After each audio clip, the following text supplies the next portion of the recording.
Greetings humans, it is I, Lord Bael, here with a review of the new EP, Painkiller, by The Contingent. Now, The Contingent are a relatively new band to the area, but are already gaining a lot of momentum within our kind of scene, playing their brand of metallic hardcore. Jumping right into the release, you get to see this young band really trying to show that they're ready to step up and play with a lot of these established bands in the area. These 5 tracks all kind of feel similarly in tone, although there's enough variety within there that you're not, bored on the listen. Now, the EP does start off with a pretty typical kind of hardcore idiom of open strings and the drums are...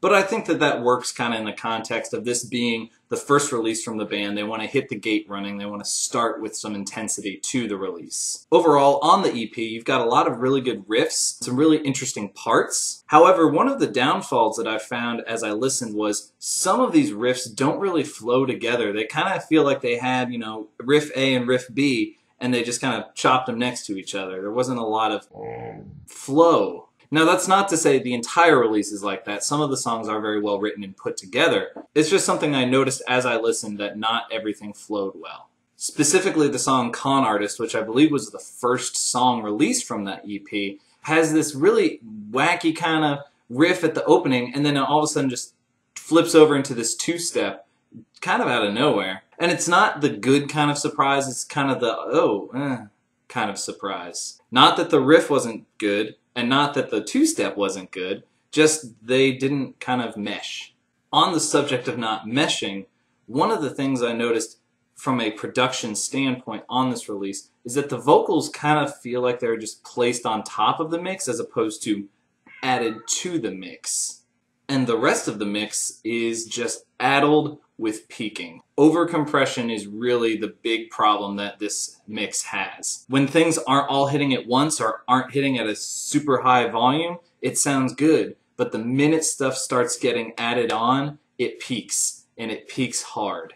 There are numerous bass drops within the release, and typically when they hit, you would feel it inside as it hits you. It kind of goes oomph, and you say, yeah. But on this, because it's so overcompressed, it just sounds like a fart. Everything gets muddy and murky. It lacks clarity and definition. Again, it's not a good muddy and murky. Kind of having things buried and a little ambiguous can be effective if that's the intent. But on this, the rest of the recording is so polished that in the context of the rest of the music doesn't sit well. Which is a shame because you can tell that the rest of the mix should be really good. If you want a very specific example of this over-peaking kind of detracting from the performance, listen to the end of the song Bruises. Everything just starts wah wah wah wah wah wah because the compression is just hitting so hard and just not working the way it should. The vocal performance on the harsh end of the spectrum is pretty good. The clean vocals aren't bad. They're a little whinier than I typically would like. There's also a little more vocal processing on it than what I think needs to be done. On the song Dirt, it's not too apparent. It kind of fits. Again, it's a little whinier than I would normally want, but you don't really hear the effects or processing as much. There's a cat. Where the over-processing of the vocals really is apparent is on the last track, The Road.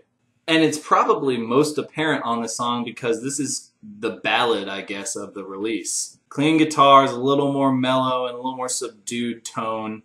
And the clean vocals are really the focal point of that part. But you can hear the pitch correction kind of shifting his vocals as he's doing them. And this isn't the kind of T-Pain where they're using it as part of the performance. It's just, it wasn't hidden well enough. I think my overall impression of this release is that we have a band that really wants to break out into Louisville's hardcore scene, definitely has the tools to do so, has some really good riffs, has some pretty good part writing that they're doing. I can definitely see this band as one that will take off and gain a lot of momentum. But this release just leaves a little more to be desired. I'm thinking this is probably about a 5.5. But I want to know what you think. Let me know in the comments section below. Thank you for watching. Don't forget to subscribe. As always, I'm Lord Bael, and I'll see you next time.